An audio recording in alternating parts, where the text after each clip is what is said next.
Sólborg Guðbrandsdóttir, tónlistarkona, áhrifavaldur og laganemi maður ársins 2020 á Suðurnesjum, en þetta í 31. sinn sem Víkurfréttir standa fyrir vali á Suðurnesjumanni ársins. Sólborg lét mikið að sér kveða á nýliðnu ári en hún gaf út sína fyrstu bók Fávitar sem hlaut frábærar viðtökur og varð 11. söluhæsta bók ársins. Sólborg var valin nýliði ársins af bókaútgefendum. Bætt kynfræðsla í grunn- og framhaldsskólum á Íslandi málefni sem hefur brunnið á henni og nýlega var hún skipuð af menntamálaráðherra til að stýra starfshópum bætta kynfræðslu í grunn- og framhaldsskólum. Sólborg hefur einnig verið ötul baráttu kona gegn stafrænu kynferðislegu ofbeldi og haldið út síðunni Fávitar á Instagram sem meðal annars hefur varpað ljósi á stafræna kynferðisofbeldið á internetinu. Hún hefur haldið fjölda fyrirlestra það málefni meðal ungmenna og spurningar þeirra til hennar málið var kveikjan að bókinni.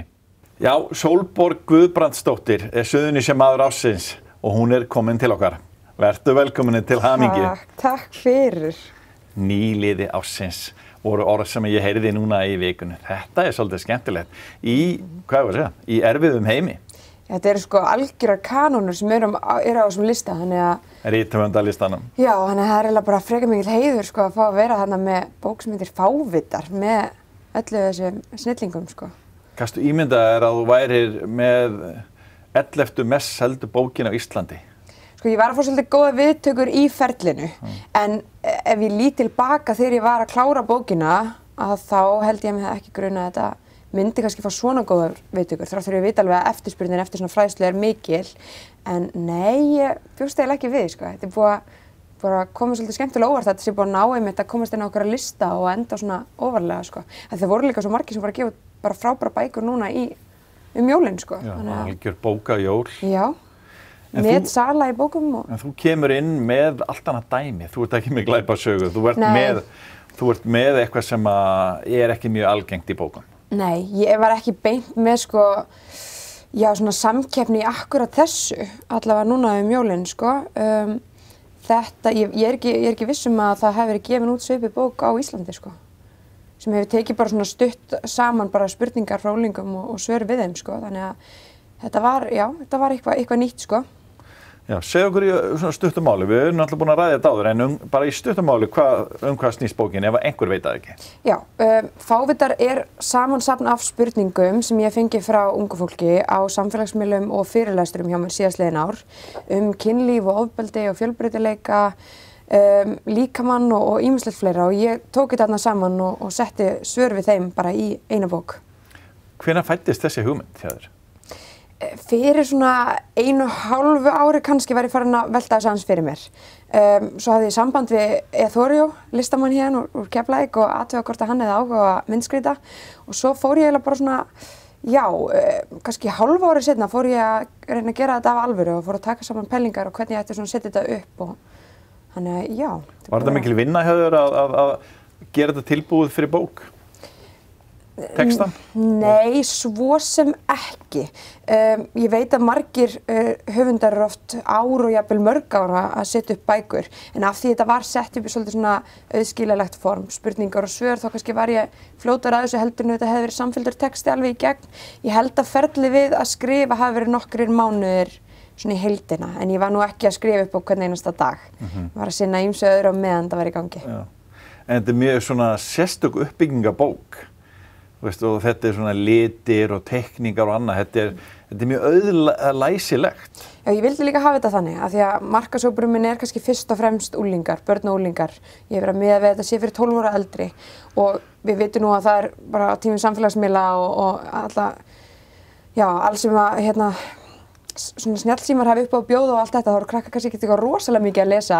Þannig að mér langaði svolítið að hafa þetta þannig að þetta væri bara hnitmiðað, væri bara svona, já, litið vel út allavega með alla litina og myndirnar og ýmislegt svoleiðis, en heldur ekki þannig að það væri fráhrindandi fyrir fullorðið fólk. Ég held að fullorðið fólk hafi líka gaman á því að lesa svona auðskiljanlegt efni, sko. Þú ert að reyna að ná til markhóps sem mjög mikið bara í símanum. Ekkert kannski mikið að lesa bækur. Var það eitthvað pæling hjá þér að reyna að...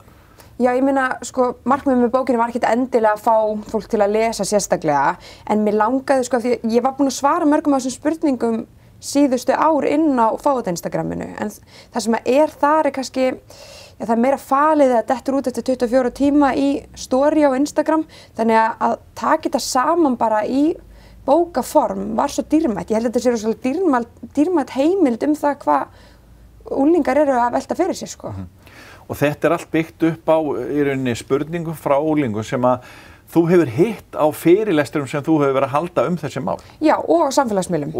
Já, og ég, á fyrirlesturum hef alltaf boðið upp á nafnlausar spurningar í lokin og þar eru krakkarnir ekkert feimnir við að spyrja mig að þau fá að spyrja gegnum símana. Og þar eru þau svolítið svona bara nafnleynd og ég veit ekkert hver að spyrja og þá kannski þora þau frekar að spyrja mig því sem þau raunverulega vilja fá svar við, sko. Og ég held að bókin sýnir mér svolítið bara að krakkarnir ekkert feimnir við að spyrja það sem þeim dettur í hug, sko. Þetta eru alls konar áhugaverðar og skemmtilegar spurningar. Þannig að það kom bæði eftir fyrirlestrana og líka í gegnum Instagram síðuna þína. Já, þau hafa verið mjög duglega að spyrja mig þar síðustu ár. Þannig það er rosa mikið af spurningum sem þau eru með, sko. Það er aldrei, já. En þú ert þarna með alveg, þú ert að skrifa orður sem við erum ekkert mikið að tala píkur og tippi og allt þetta dæmi, svona í kynfræðslinu, sem er svona pínu tabú í svona almennt hjá fólki. 100% og ég þurfti mér svolítið að æfa mig sjálf í að tala þessa hluti uppátt. Af því að einmitt leið maður mættur upp á svið fyrir framan 100-500.000 manns, ég hef verið með fyrirlestra fyrir 1000 manns, sko, að þurfa einhvern veginn að svara spurningum hluti sem að mér finnst mér þess að tabú og einhvern veginn svona innbyggð líka í mér að mér finnst einhvern veginn óþægilegt kannski að tala þetta, maður þarf að æfa sig í þessu. Og ég þurfti svolítið að æfa mig í því að svara þessu, verið fram að fylgta fólki og bara venja mig á þessi orð og þennan talsmáta því að þetta einhvern veginn svolítið svona feimnismál hjá okkur mörgum. Og ég þetta má svo sem alveg áfram fá að vera feimnismál en það skiptir svo miklu máli að við náum einhvern veginn að allavega afmá þessa skömm sem oft í kringum þetta. En með því að tala þetta ekkert endilega þannig að allir þurfi að tala þetta við fólk en bara svona við höfum allavega rými til þess ef við viljum það. Og þú gerir þér alveg vonum að bókin seljist áfram. Þetta ekki jólabók.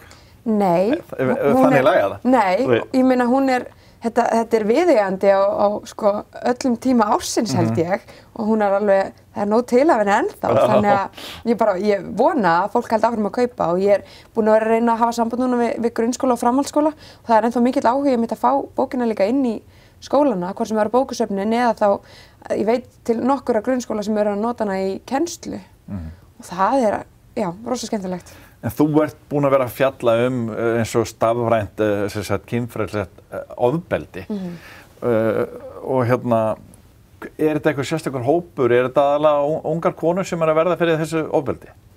Já, ég held að rannsóknir sýnir það almennt, sko, að þetta sé aðalega konur frekar en karlar. Það þýðir ekki að karlar verða ekki fyrir ofbeldi, en það virðist vera síður að þetta sé þannig, að þetta sé frekar kynbundið ofbeldi. En ég veit að líka karlar eiga oft erfiðara með að stíga fram og segja frá ofbeldi, bara út af alls konar karlmennsku pressu og bara, meiri kannski skömmi í kringum það að karlar verða frá ofbeldi sem við þurfum líka að ná einhvern veginn að taka utan og breyta. En hvað er það sem einkennir þetta? Þetta stafræna ofbeldi?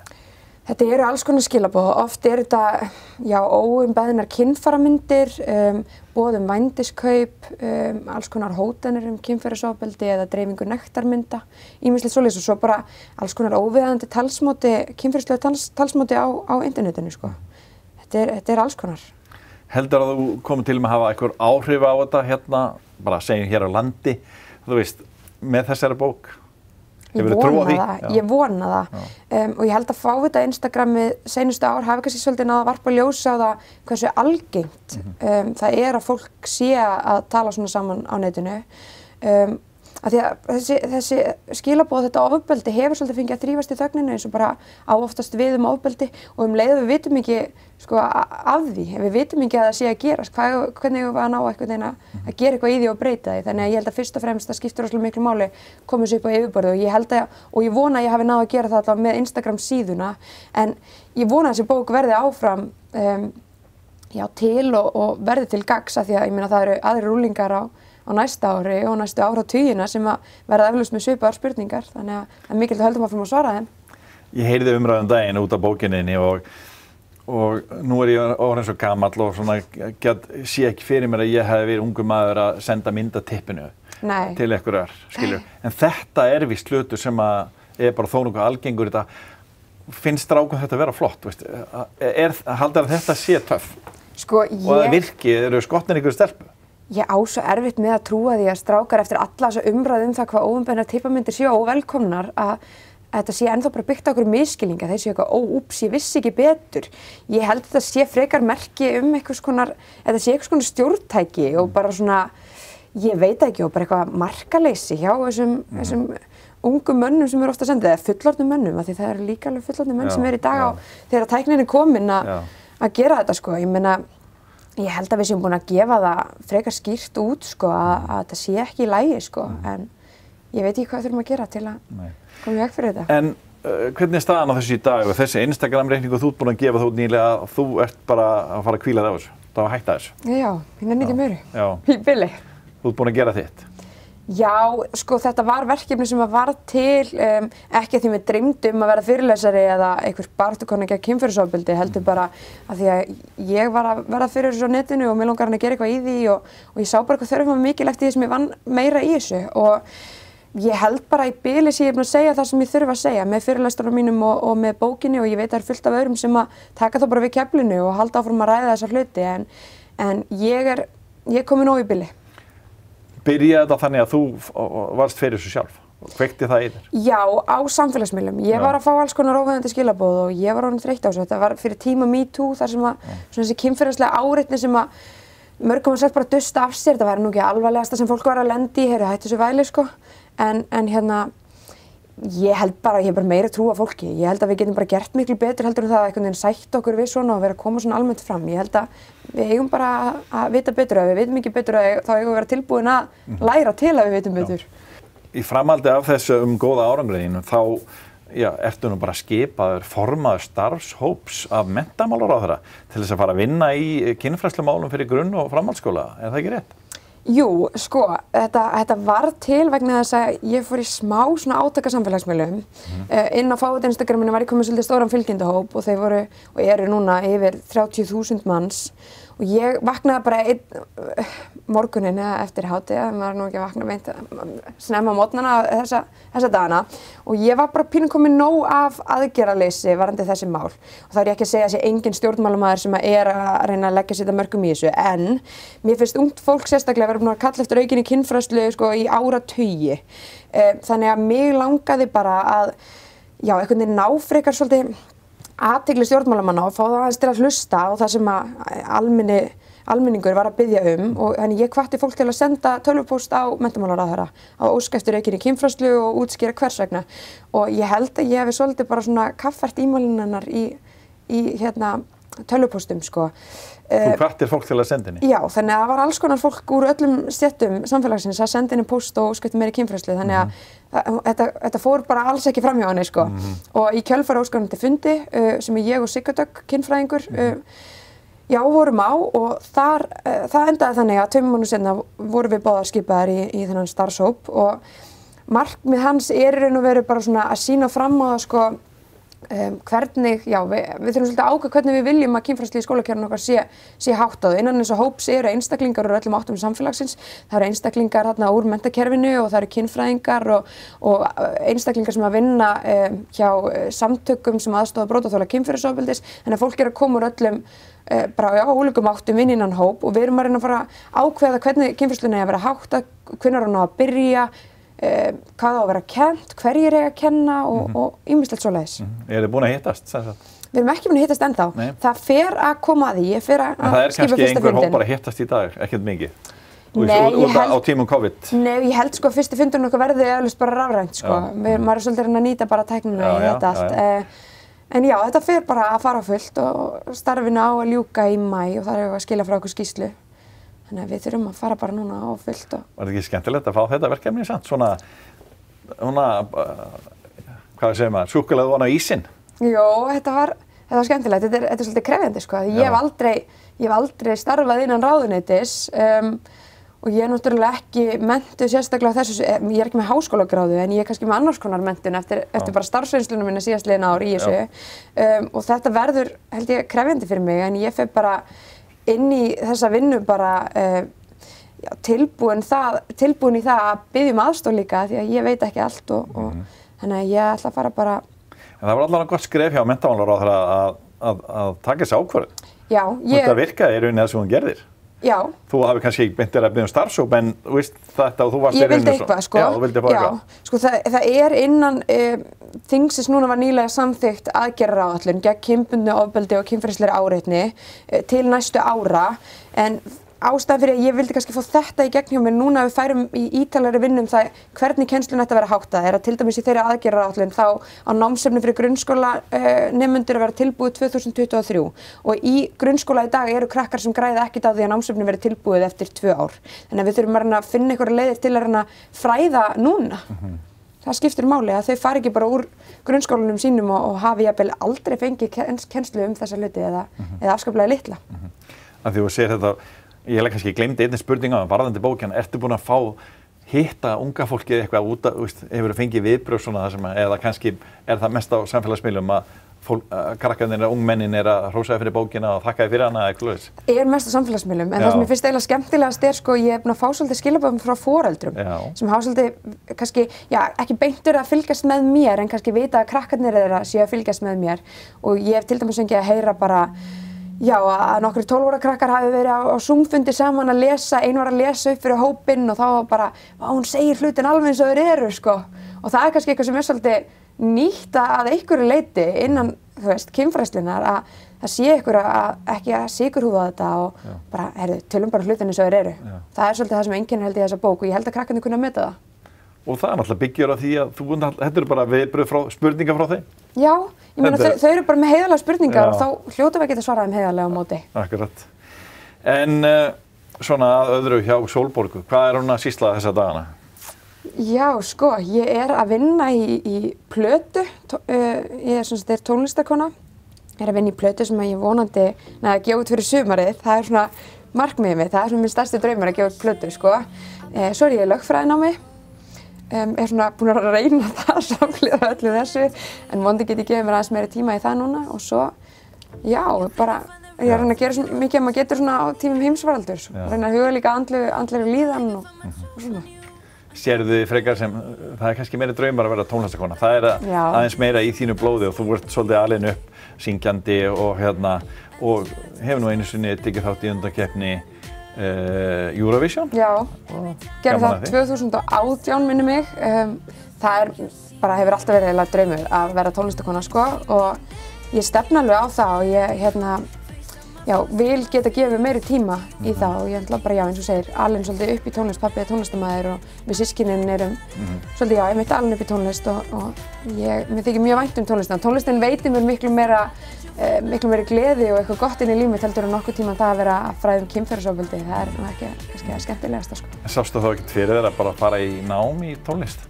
Ég útiloka ekkert að ég muni gera það sko, en ég veit ekki hvort ég gera það eitthvað alveg strax og þá veit ég hvort að vera eitthvað háskólanám en kannski frekar bara ég fari í einhvers konar einkakennslu eða hópakennslu eða eitthvað svoleiðis sko. En maður getur alltaf lært eitthvað meira í því eins og öðru. Það út að segja að veiru árið ekki búið að vera mjög hagfellt fyrir tónlistar eða listafólk. Nei, guð. Ég er bara sama, kannski svolítið bara með alla sem einhvern veginn inn í sko, þessu performance að ég meina fyrirlestarnir mínir, þeir fjölla allir niður á tíma heimsfaraldur sem er aðeins svona í boði með þetta rafræna undir lokin þegar fólk að fara að átta sig betur á því en ég þrái þessi sko, þetta persónulega að fá að hitta fólk sko. En ég meina auðvitað þurfum við að redda okkur þegar við getum ekki gert annað en ég hlakka mjög mikið til að fá að hitta fólk aftur í Jesús minn. Það er ljúft. Og ég eftir að sjá því bara í dómsal hérna eða svona með skjalaþöskum sem lögfræðingur? Ég held ekki. Ég er með að trúa því akkurat núna, en ég meina, fyrir 10 árum hefði ég átt erfitt með að trúa að við sætum hérna að spjalla ykkur á bók, sko. Þannig ég vil ekki útiloka neitt. Ég held að ég muni klára lögfræðinámið, sama hvenær það verður, sko. En ég veit ekki hvort mér langinn til að vinna sem lögfræðingur, en ég held að lögfræðinám gagnist manni samt bara á margan hátt bara að skilja betur samfélagið sitt og réttarvörslukerfið okkar. Þannig að saman hvort ég komi til með að starfa sérstaklega sem lögfræðingur eða lögmaður að þá held ég að þetta muni gagnast mér í hverju sem ég tek mér fyrir hendur. Góð lokaorð og bara takk fyrir spjallið og til hamingju Suðurnesjum maður ársins. Sömuleiðis, takk fyrir kærlega, þeir eru alveg klikkaðir.